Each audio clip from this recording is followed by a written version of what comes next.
Vrsaljko, konačno njegov dobar ubačaj i Perišić! Ma konačno! Pa to je nama trebalo!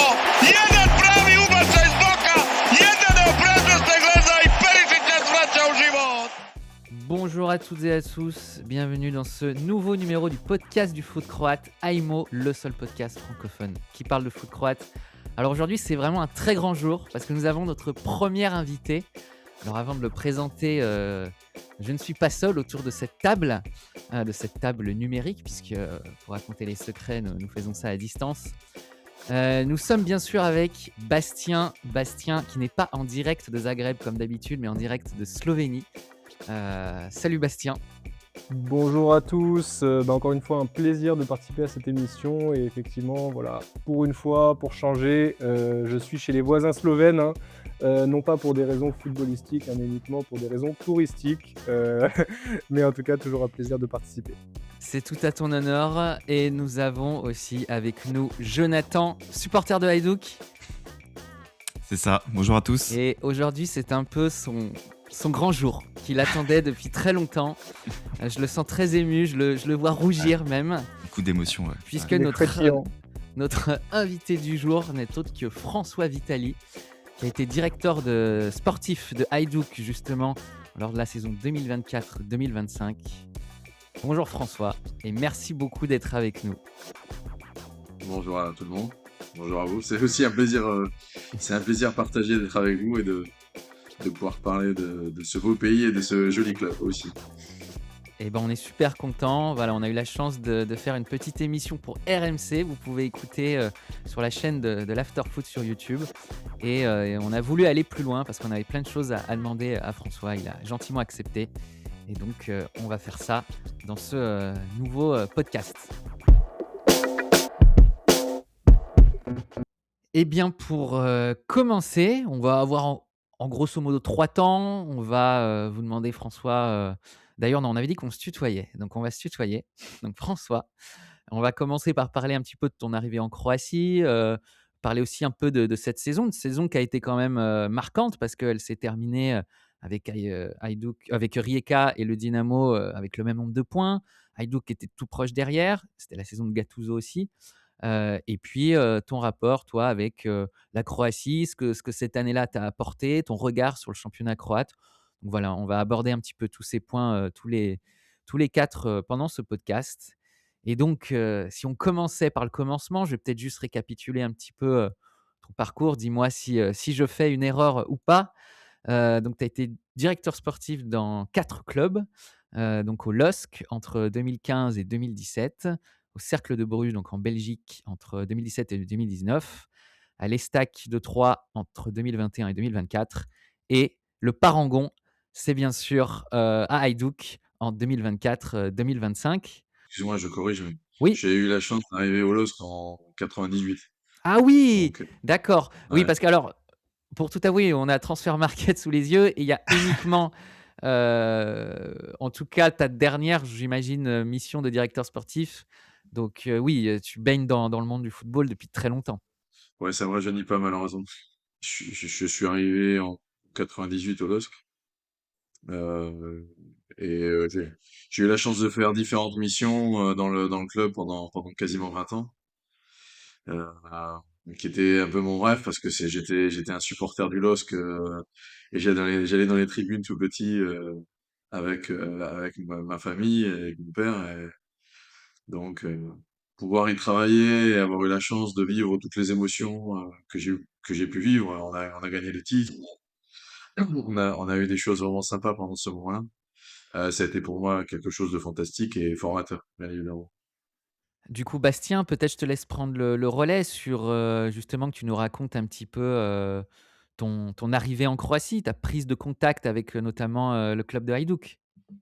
Tout à fait François, alors moi c'était déjà pour savoir peut-être qu'est-ce que tu savais de la Croatie finalement avant d'y arriver, avant même que le contact soit établi avec le club dans un premier temps, à part le foot même ça peut être autre chose mais en général? Honnêtement, enfin, je pense que ma génération, alors les nouvelles générations peut-être un peu moins, je sais pas, mais de ma génération qui ne connaît pas La Croatie, bah déjà la Croatie parce qu'elle a joué la Coupe du Monde et qu'on a eu la chance de pouvoir en 98 faire un résultat important pour pouvoir gagner la Coupe du Monde automatiquement. Donc ça a marqué les esprits en France. J'avais 22 ans à ce moment-là. Mais aussi parce que bah, la Croatie c'est connu. Idol Split qui ne connaît pas de ma génération, qui ne connaît pas ces clubs-là, qui ne connaît pas le Dynamo. Enfin, j'ai eu, j'étais jeune à ce moment-là, mais on a eu Boro Primorac qui était aussi, qui a joué au LOSC, bon alors il y a très longtemps, hein, dans les années 80. Donc, ouais, encore une fois, qui ne connaît pas la Croatie et qui ne connaît pas l'Hajduk ou le Dynamo, de ma génération, ça serait surprenant. Maintenant, peut-être les nouvelles générations, plus le Dynamo, parce que le Dynamo joue la Ligue des Champions, et malheureusement pas encore l'Hajduk, mais sinon, forcément, je connaissais le championnat, les joueurs, les grands joueurs. Il y a eu des grands, il y a eu des grands joueurs, il y a des grands joueurs dans l'équipe nationale qui jouent dans les grands clubs en Europe. Donc forcément, enfin, je connaissais et je connaissais aussi parce que j'y venais pour voir des matchs par le passé. J'y suis venu aussi en vacances, donc à Split notamment. Donc, quelque part, avant d'arriver, j'avais déjà un dessin du pays et un dessin de la ville, qui était un beau dessin, donc, et un dessin passionnant. Ah oui, donc oui, tu avais déjà été en Croatie avant, en plus à Split même, donc tu connaissais déjà un petit peu, voilà, tu n'étais pas en terrain complètement inconnu à ton arrivée. Et du coup aussi, bah, pour ma question suivante, comment le contact s'est établi avec le club? Enfin, qu'est-ce qui s'est passé? Quel était le déroulement, en fait, pour ton arrivée, au club? Comment on se retrouve à Hajduk Oui. Split finalement? Voilà. J'ai eu contact avec le président, avec Ivan. Donc, on avait discuté plusieurs fois, notamment au téléphone, parce que moi, à ce moment-là, j'étais pas en France non plus. Donc, on a discuté du projet, de plein de choses. Et puis on a laissé un peu de temps pour voilà, chacun un petit peu réfléchir. Ensuite on s'est vu. On s'est vu sur Paris où on a discuté, on a échangé notre vision, ce que lui il attendait, ce qu'il recherchait pour le club, ce que moi je recherchais comme projet aussi, parce que j'avais aussi des attentes. Voilà. Et puis euh, et puis ça a matché, on a encore discuté, et puis on a décidé de entre guillemets, de passer un moment ensemble, une saison, même si c'est qu'une saison, en tout cas, ouais, de finaliser. Et puis je suis arrivé. Voilà, ça a été comment dire, des discussions. Il avait fait une présentation claire de la situation, Ivan, c'était vraiment bien. J'avais eu aussi des échos parce que je connais des gens qui sont de Split, donc ça m'avait permis aussi de comprendre un peu le contexte et la situation du club. Et je me suis dit, bah, pourquoi pas en fait, pourquoi pas essayer de tenter cette aventure, voilà, de me mettre un peu en difficulté parce que forcément, je suis français et toute ma carrière, je l'ai vécu en France. J'étais quand même dans une zone de confort. Après, j'étais en Belgique, mais la Belgique, c'est à 80, enfin, Bruges, c'était à 80 km de chez moi, donc on peut pas dire que je m'étais mis en difficulté, à part le fait que ça parle flamand là où j'étais et que, voilà. Mais, euh, mais bon, pour moi, c'était aussi, voilà, c'était un challenge vraiment intéressant. Et, heu et j'ai vécu des bons moments, d'ailleurs. Et justement, je vais rebondir sur ça et j'aimerais te poser du coup, quelques questions, et à savoir, quelle était, toi, ta vision du coup, heu, sur le club, lors de cet entretien notamment? Quel était le rôle aussi que tu devais avoir au sein du club? Et principalement les objectifs que t'avait fixés, je pense le président, lors de Ouais, cet je pense qu'il entretien? était enfin, il avait été clair dans la discussion. La première situation, c'était que financièrement, le club était en difficulté, heu et qu'il fallait, réussir à trouver un modèle qui allait permettre à Hajduk d'être, financièrement, stable et permettre aussi on va dire le développement. On avait parlé de l'organisation, d'organiser le club, d'aider à structurer l'académie, de développer l'académie. Voilà, je pense que son message avait été clair sur son ambition de moderniser le club et c'est ce que j'ai vu en fait en arrivant d'ailleurs. D'accord, Pour donc du être, coup, pour c'était être honnête. vraiment misé sur les jeunes, en fait, principalement, Bah, déjà, je pense que il y a une forme de fierté aussi de l'académie là-bas. Donc naturellement, former les jeunes, c'était quelque chose d'important. Après, former les jeunes, c'est aussi important pour des raisons économiques. Je pense que ça, personne va dire le contraire. En France, c'est l'un des moyens les plus importants de revenus. Et je pense que pour l'Hajduk et en Croatie, quand tu t'organises bien, vu qu'il n'y a pas de droits TV, c'est probablement ta première source de revenus. Donc, on va dire le transfert. Et donc, automatiquement, les jeunes étaient étaient au cœur du projet, ce que fait très bien d'ailleurs Gonzalo cette année, avec le temps de jeu qu'il peut donner aux jeunes joueurs de l'académie. Oui, oui, c'était ça, mais c'était aussi de restructurer le club euh, et à un moment donné, bah, de pouvoir viser quelque chose en fait, automatiquement. Alors justement, pour passer peut-être à la saison que vous avez fait à Split, ce sera l'occasion peut-être de revenir un peu sur les moments clés. Bah, pour rappel, donc c'était l'année où Gennaro Gattuso était l'entraîneur. Est-ce que d'ailleurs c'est toi qui l'as ramené ou ça s'est fait en même temps? À quel moment en fait ta prise de fonction t'a permis de commencer à prendre des décisions? Non, mais moi, je suis arrivé au mois de Ça, c'était septembre, avant, donc je crois, l'arrivée, hein. il était déjà là, ouais. OK, il était oui, arrivé, Mhm. donc il était déjà là depuis le mois de ouais, juin. ouais, tout à fait. Donc tu arrives après, bah, l'élimination, lors des tours préliminaires, vraiment au Ok. moment du championnat où il y avait eu aussi, enfin l'histoire avec Perisic, donc tu n'as peut-être pas connu Perisic, il était déjà parti à ce moment-là, reparti, puisqu'il y avait eu quelques accros, avec Gattuso qui fait que le contrat avait été rompu. Donc il y avait aussi cette dimension quand tu es arrivé de ramener, un peu une nouvelle dynamique après, ces premières semaines un petit peu complexes, j'imagine? Bah, je pense que la chose la plus importante dans un premier temps, c'était de ramener du calme et de rester calme.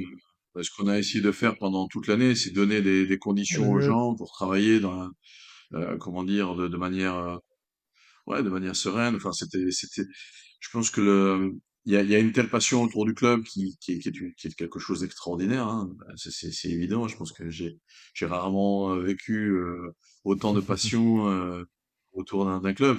Pour moi, c'est quelque chose voilà, de fantastique d'avoir vécu ça. Euh, maintenant, je pense qu'à l'intérieur du club, il faut avoir une forme de sérénité, de calme, euh, pour prendre les bonnes décisions en temps voulu. Ce qui fait que les gens demandaient à chaque fois enfin, à l'Hajduk, quand les résultats sont pas bons, il faut changer d'entraîneur. Je pense que le changement d'entraîneur pendant l'année, ça servait à rien en fait. Est-ce que ça aurait permis de gagner les championnats? Je suis pas convaincu Non, je comment dire, pense je pas. suis pas Surtout que convaincu. enfin, rappelons que c'est une saison quand même très particulière, ça se joue à rien. Heu, Hajduk tout au long de la saison, a quand même alterné entre la Cambolos, première, quand la même. deuxième et juste sur la fin, la troisième place et encore, c'est une troisième place avec juste 2 points de retard sur Hajduk sur, j'arrête pas de dire ça, mais sur Rijeka et sur le Quelques Dynamo, points, hein. qu'on finit à Ouais. égalité de points. Donc c'était quand même une saison assez folle et Hajduk n'était absolument pas largué. Donc malgré ce début de saison un peu compliqué, le fait de garder Gattuso et le fait, enfin, je pense que cette stabilité, elle a été apportée justement. Effectivement, et même sur ce point, je dirais que le rival, ben, le Dynamo a choisi cette option-là en changeant 3 fois d'entraîneur dans la saison. Donc ils ont eu, Bielitsa, ouais. si je bref, j'ai perdu le fil même, il y a eu Bielitsa qui s'est retrouvé là. En début de saison, il commence avec Jakirovic, donc c'est Jakirovic, Bielitsa. À ce moment-là, on se dit: «Bon, bah, Bielitsa, il va rester». C'était un entraîneur qui avait déjà eu des gros résultats avec le Dynamo sur les années d'avant, et bizarrement, il lui laisse même pas vraiment sa chance et après 2-3 mois, il l'éjecte pour ramener Cannavaro et Ouais, Cannavaro, ça c'est une ressemblait catastrophe. vraiment à juste recopier la stratégie du Hajduk. Moi, c'était mon ressenti à ce moment-là. J'avais vraiment des gros doutes sur le niveau même de Cannavaro comme entraîneur. Bon, ceci étant, il va entraîner à la coupe du monde, prochainement. Donc l'Ouzbékistan certes, mais il entraîne quand même à la coupe du monde, donc contrairement à Gattuso. Il y a eu Donc 4 entraîneurs, voilà. hein. Il y a eu 4 entraîneurs, Ouais, oui 4 parce Mais qu'après comme effectivement, Cannavaro est heu viré, il y a un ah oui, bah oui, intérimaire parce qu'ils ont fini avec jusqu'à Oui, c'est l'entraîneur vrai. intérimaire. L'entraîneur intérimaire, ouais. C'est Sandro Perkovic, le 4e coach. Donc Exact, moi, enfin, exact, tout à fait, ce qui tout à était, fait. enfin, par rapport aux discussions que j'avais pu avoir avec Ivan, je pense que le plus important dans un premier temps, j'avais dit, c'est de ramener du calme, et de la confiance aux gens, et pas de remettre en question sans arrêt leur travail. On a eu des résultats quasiment jusqu'au bout, malheureusement, on n'a pas au bout. Mais je pense qu'il y a eu il y a des explications peut-être à tout ça. Et puis, et mon objectif, c'était de comprendre en fait le club parce que avant de prendre des décisions, outre les décisions que tu peux prendre au mois de janvier avec un mercato, comment dire, ce qu'on avait fait, mais après, c'était comprendre le club parce que je pense qu'il y a un vrai besoin de modernisation. C'était vraiment très important en fait de moderniser. Et les premières décisions que j'avais prises, c'était déjà de travailler un projet. Et c'est ce que j'avais dit à Iban, et je m'étais appuyé aussi sur le directeur de l'académie à ce moment-là. Euh, on s'était mis ensemble en disant, voilà, on va écrire un projet, un plan à 4 ans, qui doit permettre de moderniser l'opérationnel quotidien du club. Voilà. Donc déjà l'opérationnel, l'organisation, comment on s'organise, quels Mmh. sont les moyens on veut mettre, quelle organisation on veut mettre au niveau de l'académie, comment on veut faire au niveau de l'équipe professionnelle, sur la performance, sur le médical, sur le recrutement. C'était pas de dire, bah, je vais ramener tout le monde et puis 10 minutes après, en fait, on change. Donc, c'était aussi de faire un travail sur pourquoi l'équipe ne gagne pas. Et pendant 3 mois, en fait, avec quelques personnes au club, on a analysé sur les 5 dernières années pourquoi l'équipe gagnait pas en fait. Quelles sont les caractéristiques qui fait que Dynamo gagne, Rijeka gagne, enfin Rijeka a gagné en fin de saison, mais on voyait d'ailleurs des paramètres, pour être très honnête, il y avait des paramètres qu'on avait créés qui montraient en fait la courbe ascendante de Rijeka dans des domaines qui laissaient pas présager en tout cas une chute en termes de résultats. Donc, mais par contre, en fait, on a essayé de comprendre ce qui faisait que le Dynamo était bien supérieur à l'Hajduk, parce qu'en fait, on est toujours un, l'Hajduk est proche de gagner le championnat, mais en fait, quand vous regardez le- les critères, les vrais critères, en fait, on voit toujours qu'il y a une vraie différence entre l'Hajduk et le Dynamo. Alors, peut-être pas en une saison, parce que le Dynamo joue la Ligue des Champions ou l'Europa League, ce qui fait que ça réduit un peu l'écart entre les clubs, parce que ben, on joue tous les 3 jours. Donc ça c'est normal. Mais après l'écart existe de nouveau parce que bah, il y a plus il y a plus de Ligue des Champions, il y a plus d'Europa League. Euh, et donc ça en fait on avait fait ça pour retravailler les profils des joueurs par rapport au championnat, comment dire, comment on pouvait gérer le squad planning. C'était d'essayer de moderniser le club. C'était les premières choses que j'avais faites. Et j'avais fait un plan complet, que j'avais présenté après au mois de février.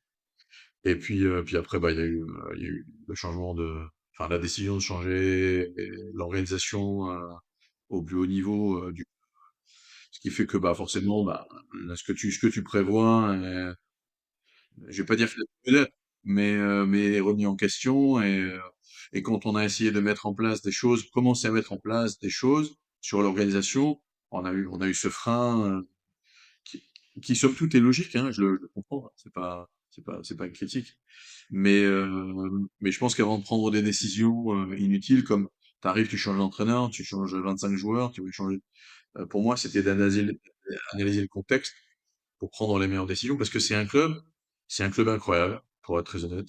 C'est vraiment un club incroyable. Par contre, c'est un club qui vit dans les années 80.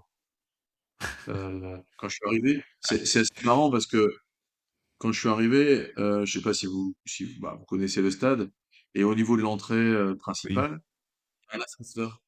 Il y a un ascenseur. Et on m'a dit, bah, cet Mmh. ascenseur, en fait, il marche pas depuis 30 ans. Ou quelque chose comme ça. Bah, en fait, Oui, c'est vrai. Ah putain. mais c'est fou, en fait, hein.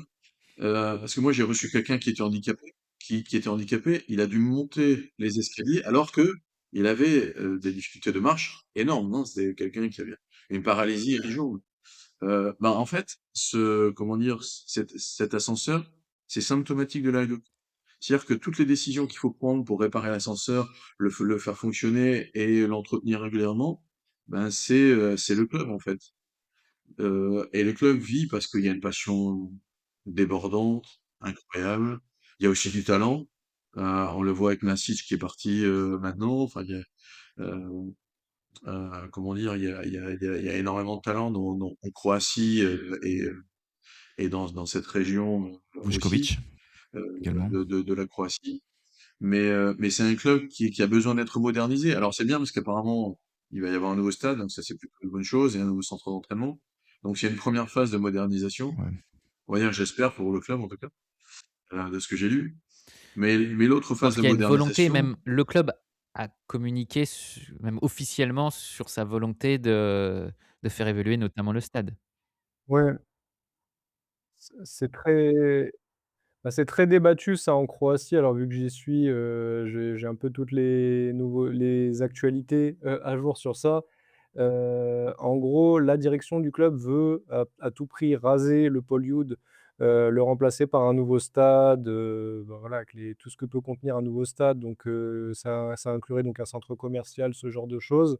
Mais pour un coût aussi, énorme en fait, qui ne serait pas assumé par le club, mais en fait en grande partie par l'Union européenne, probablement avec un système, d'aide de l'Union européenne.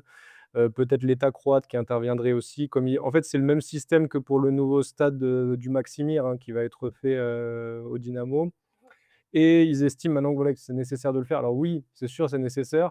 Après à côté, il y a le Paul-Youd en fait n'est pas un stade si ancien que ça, et la question peut-être, est-ce qu'il ne serait pas le stade modernisable, ou est-ce qu'il faut tout jeter, tout raser, faire table rase du passé et reconstruire un nouveau stade? Ça bah, peut-être que François, tu as un avis un stade là-dessus c'est du aussi? business. Donc le business il existe parce qu'il y a du monde, ça c'est une évidence. Mais autour de ça, il faut créer du Mmh. business à l'intérieur. Et malheureusement, le stade est pas organisé. Il y a pas de lounge. Euh, le stade, il a mon âge. Donc, il y a 50 ans, c'est pas un jeune stade, hein. Bah, enfin, je vais pas me considérer comme vieux. Non, non, Bah, il non, est de 79, 76 ou ouais, 77. c'est ça, ouais, quelque chose comme ça. Le stade a été construit en 79. Du coup, en fait, c'est aussi ça la question dans les débats, en Croatie actuellement. Est-ce qu'il faut raser un stade avec une importance historique, pour construire un nouveau stade, selon les normes modernes? Ou est-ce qu'on ne peut pas moderniser l'ancien pour justement intégrer aussi l'aspect business, qui est comme ce qui a été fait au Parc des Princes, en fait? C'est la question que beaucoup de gens se posent, parce que le stade, il est quand même iconique et c'est un des symboles de la ville de Split, donc voir Ah autre chose à la place, moi, pareil j'ai du aussi. mal à imaginer C'est un un très autre beau stade stade. à la place du Paul-Liud, en fait, Le stade visuellement. est beau en son architecture. Après, je pense qu'il y a que les architectes et les ingénieurs et les économistes qui peuvent répondre à cette question. Rénover, c'est toujours faisable. Mais rénover coûte toujours, enfin, coûte parfois beaucoup plus d'argent que de construire quelque chose de neuf. Donc ça, je pense que en tout cas, c'est une nécessité. Enfin, c'est une nécessité. Ça, c'est une évidence. Maintenant, comme je disais, juste pour reprendre un peu la discussion qu'on avait, c'est aussi moderniser le club en termes dans son organisation du quotidien. Une chose toute bête, par exemple, quand je suis arrivé, l'académie, les U19, en fait, s'entraînent à 20h, à 21h. Ils ont des horaires, en fait. Ils vont commencer à aller à l'école à 8h et ils vont finir à 23h. Si tu veux faire de la formation de haut niveau, il faut l'organiser. Et tout ça, c'est tout des choses qui étaient, qui sont nécessaires, sur lesquelles on avait travaillé. Après, je sais pas s'ils ont continué là-dedans, mais, euh, mais voilà, c'était mon ambition. Et puis, ben, comme je l'ai dit, au fur et à mesure, les choses est devenaient beaucoup plus difficiles à faire parce que il allait y avoir un nouveau supervisory board et que automatiquement, bah, tu patientes parce que ben les changements, il y en aura. Donc voilà. Après, je pense avoir fait une bonne chose, c'est d'avoir recruté un bon entraîneur, parce que je suis convaincu que c'est un bon entraîneur et une bonne personne avec Gonzalo. Je pense qu'il fait du bon travail cette année, en termes de jeu, en termes de voilà, de temps de jeu avec les jeunes. Euh, Oui, surtout c'est ça, ouais. quelqu'un de très bien Surtout avec pour les pour jeunes, le ouais. club. Donc, je pense avoir fait au moins une bonne chose en apportant un entraîneur de qualité. S'il y a un joueur, qui t'a marqué, sur, ton passage au Hajduk, ça peut être aussi bien donc, bah, on avait parlé à l'after, émission à laquelle on avait participé ensemble, de Rakitic, mais peut-être, par exemple, un autre joueur, un jeune joueur ou un joueur, qui a été promu dans l'équipe première à ton époque? Voilà, Alors, je je vais suis tout peut-être oui. parler des jeunes. C'est vrai que j'avais beaucoup aimé, avant qu'il joue, Mlasic, parce je le voyais s'entraîner, comment dire, Oui. le coach Gattuso l'avait intégré aux séances au fur et à mesure. Et, euh, et en fait, dès le départ, j'avais été impressionné dans sa, comment dire, quand il était en duel, par exemple, avec Marco Oliveira. Bon, Marco Oliveira, c'est un grand joueur, c'est un très bon joueur, ça c'est une évidence, avec une prestance, de la puissance, enfin, c'est quelqu'un de très athlétique, hein. Et quand tu as un joueur, parce que là, à ce moment-là, quand il a intégré l'équipe professionnelle, il avait 17 ans, quand tu as 17 ans et que tu es capable de répondre à une personne qui a, voilà, qui a cette personnalité, parce que Marco Oliveira, il a de la personnalité, euh, tu te dis putain merde, voilà, c'est bizarre en fait ce qu'il fait là, c'est pas normal. C'est pour ça. Et j'avais dit au directeur de l'académie, je dis ça, lui il faut qu'on lui signe un contrat, hein. Tu peux pas laisser ce joueur-là. Lui il est différent. Voilà, lui il est différent. Après c'est sûr qu'il y a des bons joueurs. Un joueur comme Skelly est un bon joueur, un joueur comme Sigour est un bon joueur, Pusklas Oui, c'est oui, un oui. bon joueur. Ah oui, Donc Oui, encore mieux. il y a des jeunes, il y a des jeunes de qualité. Ça, c'est évident. L'académie, euh, malgré son organisation, malgré le manque de moyens qu'ils peuvent avoir, c'est paradoxal, mais produit des bons joueurs. Donc, oui. Après, je vais parler de Mlassis parce que c'était, comment dire, parce qu'il m'avait impressionné dans l'entraînement par rapport à Marco. Et Dieu sait que c'est pas facile de défendre vis-à-vis de Marco. Mais j'avais aimé des joueurs comme Nico Sigour. Pour moi, il a beaucoup de personnalité. Je trouve que c'est un bon joueur. Je trouve que c'est un joueur qui peut jouer dans un championnat européen. Pusktas, j'avais beaucoup aimé aussi. Enfin. Et après, c'est vrai que bon, Marco Pon. J'ai découvert Marco et je trouve que c'est un très bon joueur. Je, je, je pense qu'il aurait même pu faire une plus grande carrière encore, très honnêtement. Euh, Oui, c'est sûr. Oui, oui, c'est sûr. oui, on est tous d'accord pour le dire, c'est un des grands, éternels espoirs du football croate, Marko Livaja et finalement une semi-déception sur l'ensemble de sa Ouais, mais carrière, je sais en pas si dépit du talent qui je est pense que énorme en fait, hein, c'est aussi qui fait, comment dire, ce qu'il est. c'est sa personnalité, Il fait une qui a très belle été son pire carrière, ça ennemi, c'est je une pense. évidence. Il fait une très belle fin de carrière, notamment à l'Hajduk, même si malheureusement il n'y a pas de titre. Je pense qu'il est le joueur qu'il est, encore une fois, avec sa personnalité. Et si sa personnalité avait été différente, est-ce qu'il aurait été le même joueur? Je sais pas. Donc ça c'est toujours très difficile. Et après c'est vrai que j'ai beaucoup aimé Ivan Rakitic, pour être très honnête, parce que c'est un grand joueur. Il avait fait 6 mois. Je pense que l'équipe a aussi été très bonne pendant 6 mois parce qu'il a été très bon. Je pense que c'est quelqu'un de très intelligent. Il fera une belle après-carrière. Donc, ouais, enfin, c'était, pour moi, ces deux joueurs. Mmh. Oui, il a déjà intégré le staff, hein, de Oui, il a Hajduk. déjà commencé, Mmh mh. c'est ça, il Je sais est plus de il est dans ouais, quoi c'est il ce que je me s'occupe disais exactement, justement, mais Jonathan. recrutement, ouais. Mmh. En fait, Recrutement, ouais, exact, exact en fin François. de saison, Ouais, j'avais discuté avec lui. En fait, c'est moi ouais. qui ai créé son poste, entre guillemets, de directeur technique. Parce que, on va dire, je sentais dans les discussions qu'on pouvait avoir qu'il hésitait à savoir s'il allait continuer encore 1 an ou pas. Et, euh, et je lui ai dit, bah, si je reste, en fait, ce que j'aimerais, c'est que tu deviennes directeur technique, en fait, de travailler avec moi, d'être proche de l'académie, comme ça, d'être proche de l'équipe professionnelle. Comme ça me permettait de travailler sur tous les dossiers importants de modernisation du club. Et puis, bah, il a travaillé pour finir avec le nouveau directeur sportif. Et après, je sais pas comment il est acteur maintenant. Je sais comment je l'aurais rendu acteur. Mais par contre, je pense que c'est quelqu'un d'intéressant, avec une grande carrière, quelqu'un d'intelligent. Juste pour répondre François sur son rôle actuel au Hajduk, moi ce que je sais par rapport aux informations dans la presse croate, hein, c'est qu'il utilise beaucoup ses contacts, hein, avec toutes les années qu'il a eues en Liga en Espagne. Il ramène énormément de joueurs en fait, du championnat espagnol et ça se voit même sur l'effectif actuel, hein, bon alors c'est aussi l'influence de l'entraîneur Garcia qui est lui aussi espagnol, Mais en fait, je pense qu'il y a un peu des 2 dans cette hispanisation du Hajduk, Oui, oui, bien sûr. cette Non, année, mais hein, après, c'est dites-moi? normal de faire appel à ce qu'on connaît, là où on a aussi été performant, ça c'est normal. Enfin, mais voilà, ça c'est on va dire Ah oui, et les puis deux très bon joueurs matures modèle après, hein, l'Espagne. qui m'ont marqué, et les jeunes, voilà, les joueurs comme Lasic, comme Sigour, comme Puskás. Et là, récemment, alors en fin de saison dernière, je pense que tu étais encore là, il y avait eu aussi le gardien Silic, qui avait Qui est été encore là, ouais. promu, Mmh. en équipe première, bah, aussi à cause, on va dire des bourdes répétées, du titulaire du poste, Lucic, qui lui ont coûté le poste et d'ailleurs au final, je crois que je sais plus s'il a quitté le club, mais en tout cas Si, si, il a quitté le il est club. en ouais, il a quitté le club. Merci Jonathan. Et bah, si tu avais un avis sur ce jeune gardien aussi, si tu l'as vu jouer un petit peu? Oui, bien sûr, je le voyais s'entraîner. Avant de partir, j'avais dit à Gonzalo que, comment dire, qu'il avait un bon gardien avec Silic. Oui, je pense qu'il a, les matchs qu'il a fait en fin de saison ont été plutôt convaincants.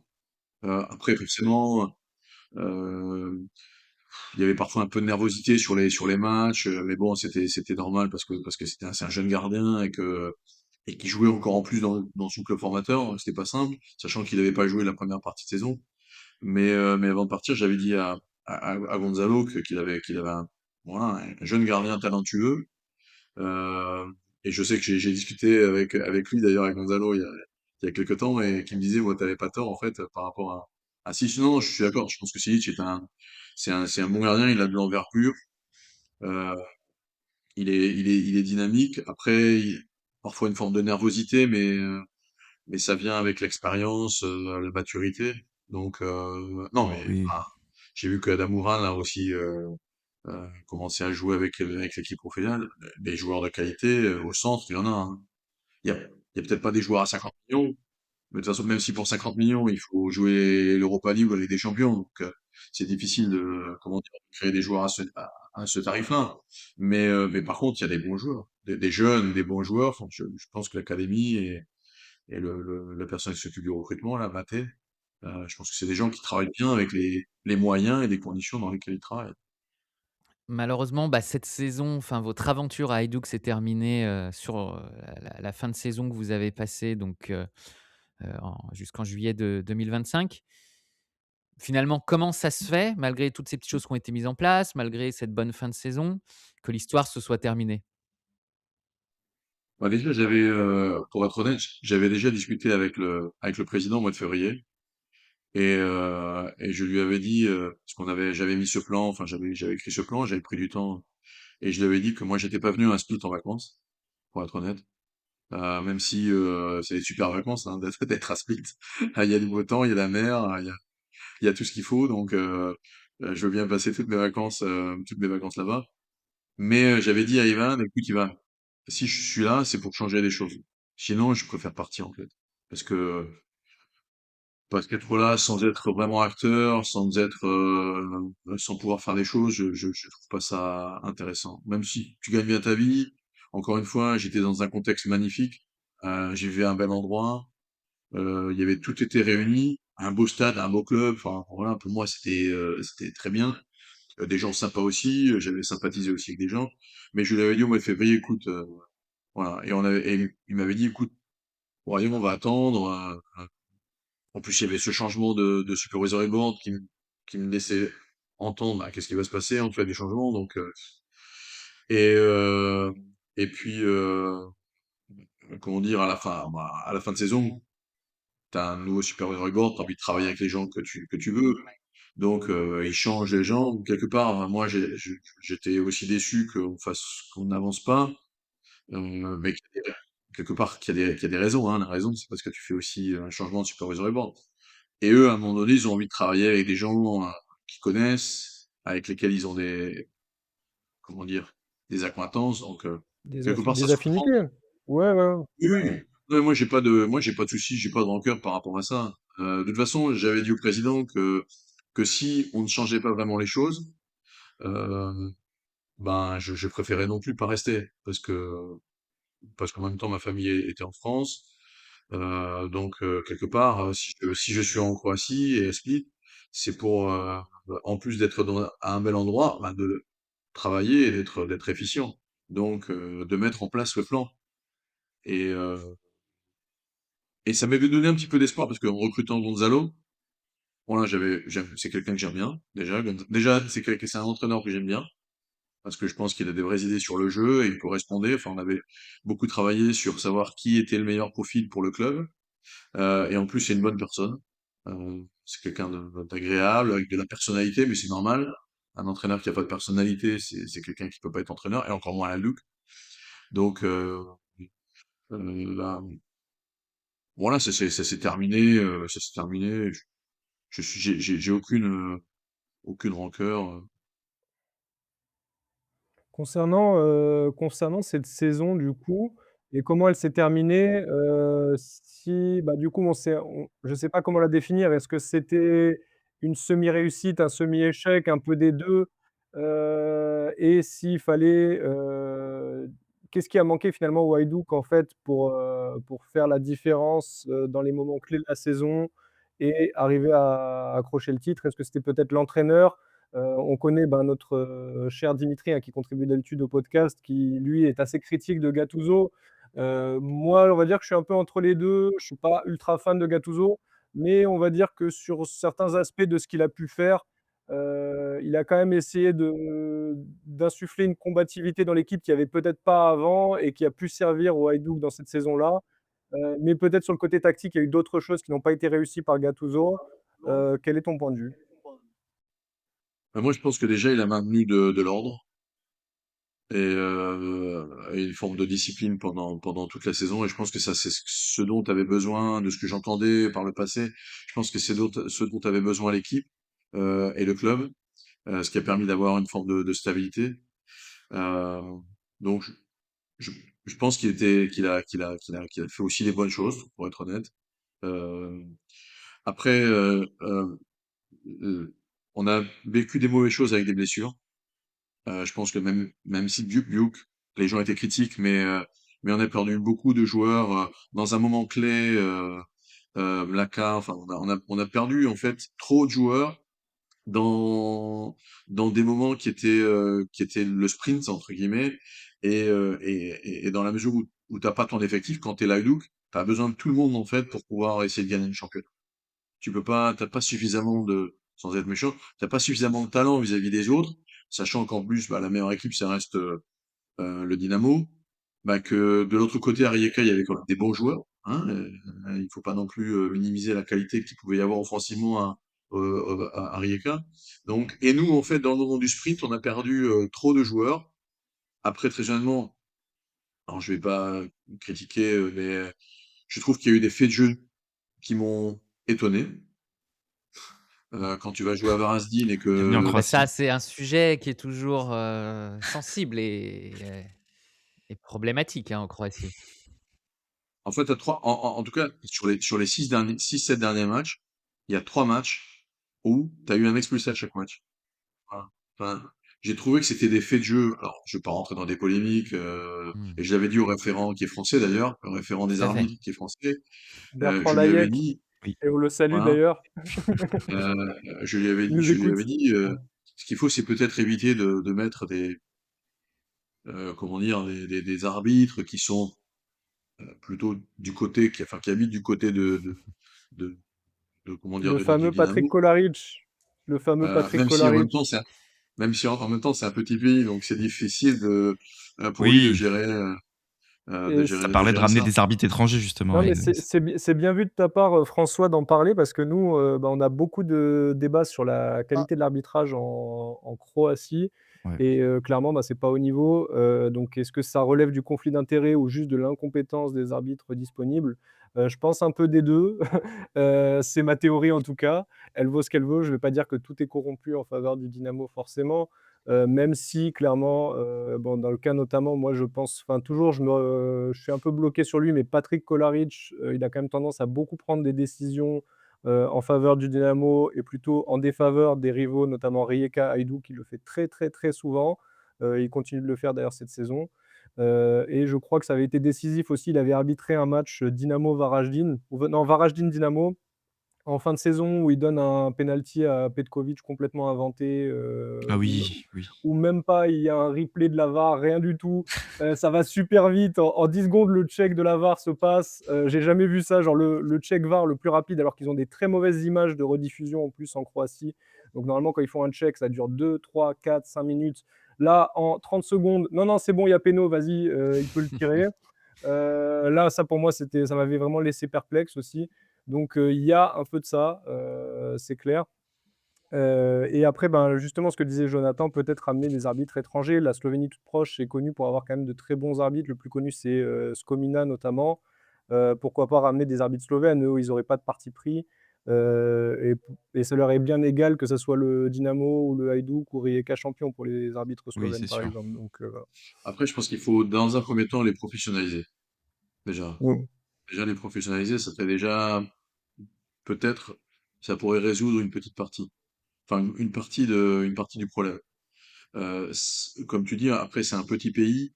Qui dit petit pays, bah, c'est difficile, en fait, quand tu nais en Croatie, soit t'es supporter de Mmh. l'Hajduk, en grande majorité, soit t'es supporter de Rijeka ou t'es supporter du Dynamo. Donc, et après, tu deviens arbitre. C'est pas simple, en fait, hein. Donc, euh, oui, c'est vrai que faire appel peut-être à parfois sur certains matchs à des arbitres Mm. d'un autre pays, ça peut être une bonne chose, mais je pense que déjà les professionnaliser, ça pourrait les aider. Euh, Mieux les aider aussi, parce que quand tu vois la VAR ou aller positionner dans les stades, il y a des moments, hein, tu veux aller regarder la vidéo, t'as un peu peur, hein, parce que euh, la vidéo, elle est à 2 mètres des supporters, hein, enfin, je veux dire, ou alors elle est à 30 centimètres des bancs de touche. Donc, je pense qu'il y a des ajustements. Alors, c'est pas qu'en Croatie d'ailleurs, c'est dans beaucoup de championnats. Mais je pense qu'il y a des ajustements qui doivent être faits pour aussi permettre aux arbitres de prendre des meilleures décisions. Mais je dis, je pense que les blessures et les faits de jeu, elles nous ont pas aidés. Après, on s'est pas aidé nous-mêmes non plus, parce que quand tu joues le Dynamo, tu fais des erreurs comme on a pu faire à domicile, tu peux pas gagner le match, hein. Je sais pas si vous vous Mm. souvenez du but qu'on prend, enfin, c'est Lucic qui fait une erreur sur le but Oui, oui, contre le Dynamo Oui, à domicile. oui, Bah, oui. tu peux pas gagner le championnat si tu fais des erreurs comme ça, hein. Voilà. Donc, Non, c'est sûr. ouais. voilà. Je pense qu'on aurait dû gagner le championnat, pour être très honnête. Maintenant, on a peut-être fait trop d'erreurs et on n'a pas eu tout le temps les circonstances qui nous ont aidés pour le gagner définitivement, parce que c'était un championnat qui était serré. Et il y a une équipe qui était sur laquelle on croyait pas du tout, parce que Rijeka, je pense que personne ne pensait qu'ils allaient être champions. Je pense que tout le monde allait penser qu'après, le Dynamo allait repasser devant comment dire, quand on a perdu ces quelques matchs. Mais au final, ils ont toujours gagné et ils ont gagné le championnat. Donc, je pense que c'est plus facile pour Mm. Rijeka d'être champion que l'Hajduk. Parce que c'est dur d'être champion à l'Hajduk parce que tu Oui. as une telle pression Eh bah autour oui, du bien sûr. club, Ils attendent ça depuis tant d'années, une ouais, telle que rivalité avec le Dynamo que je pense que même le Dynamo préfère que ça soit Rijeka qui soit champion que l'Hajduk. Oui, Donc, je pense qu'en c'est Croatie, sûr. au final, C'est sûr. une autre partie préférera que ce soit Rijeka que l'Hajduk. Il faut réussir à passer ça, et pour réussir à passer ça, il faut, c'est ce que j'avais dit à Ivan, ce qu'il faut pas, c'est vouloir être champion chaque année. C'est déjà, dans un premier temps, essayer de rejouer l'Europe. Déjà, quand tu joues l'Europe, tu Mmh. gagnes de l'expérience. C'est ce que fait Rijeka. Oui, Rijeka a joué l'Europe. Ça, c'est le tout à premier fait. objectif, jouer l'Europe. ouais, c'est clair. Quand tu joues Et c'est l'Europe, sans doute ces matchs-là qui font la différence, dans le sprint final ou dans C'est les tours le moment préliminaires, clé. quoi. oui, mais après, c'est l'expérience de ton club. Ton club prend l'expérience à tous les niveaux, à tous les étages. Les joueurs, ton staff, ton organisation. Et après, si tu joues l'Europe à un moment donné, tu deviendras champion. Construis, construis en fait quelque chose pour Mmh. devenir champion. Ne Petit à dis petit, pas, oui. je vais être champion en fin de saison. C'est pas, c'est ce que j'avais dit. Il faut réussir à dire la vérité aux gens, ce qui est pas toujours ça. Mmh. Dis aux gens que les finances du club, elles étaient catastrophiques. Enfin, ce qu'il a fait l'année dernière. Alors, je sais pas cette année, mais c'est de la magie en fait, hein. Les dettes, elles sont importantes. Donc, les gens le critiquent. Mais au final, ils se démerdent toujours pour trouver l'argent, pour payer les salaires, pour payer tout le monde. Donc, déjà, assainis ta situation pour éviter d'avoir ce stress-là, parce que tu as deux stress. Tu as le stress financier et tu as le stress des résultats. Donc, évite d'avoir un stress déjà, c'est-à-dire le stress financier.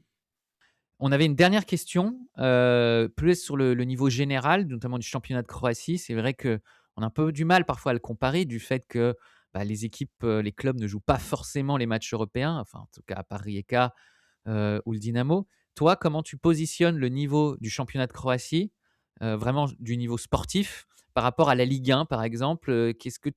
Comment tu vois la chose? Comment tu le positionnerais ce championnat? En tout cas par rapport à ceux que tu connais?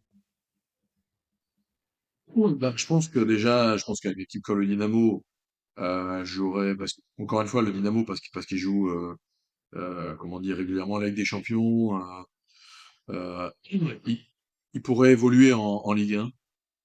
Je suis pas convaincu qu'il serait nécessairement dans le premier tiers du championnat. On l'a vu, ils ont joué contre le LOSC, c'était très difficile pour eux.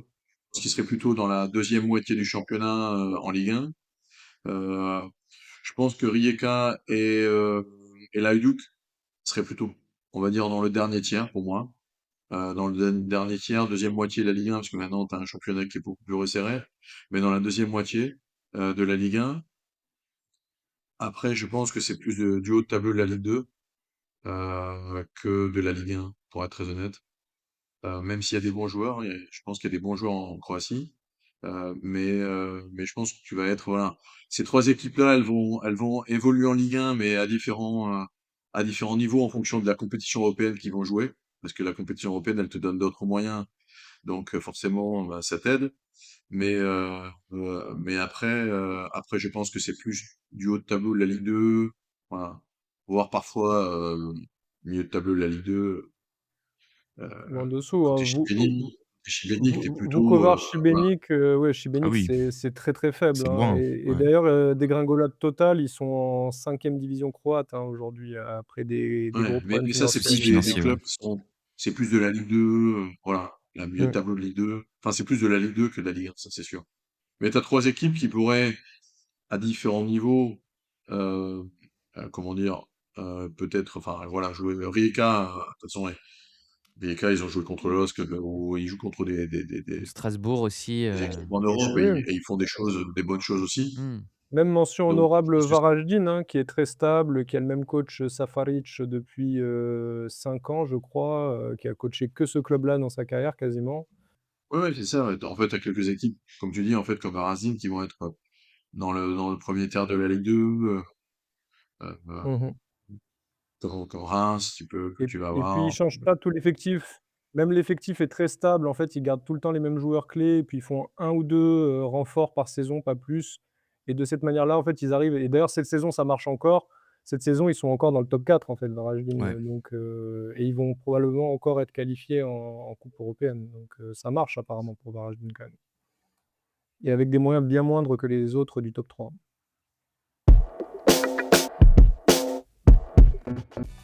Eh bien, messieurs, merci beaucoup.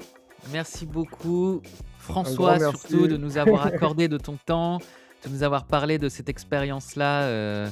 Voilà, on a appris plein de choses. Ça a aussi confirmé des choses que nous, voilà, on pouvait voir, notamment avec Bastien dans la presse, avec tout ce qu'il voit aussi sur place. De comprendre aussi un petit peu le rôle du directeur sportif qui n'est pas seulement celui d'acheter du monde sur le mercato, parce que c'est vrai qu'il y a un peu ce fantasme-là, de voir aussi comment un club comme Hajduk est à la fois un club historique, mais du fait de cette historicité, de cette puissance culturelle qu'il a, bah, ça implique que c'est pas un club comme les autres.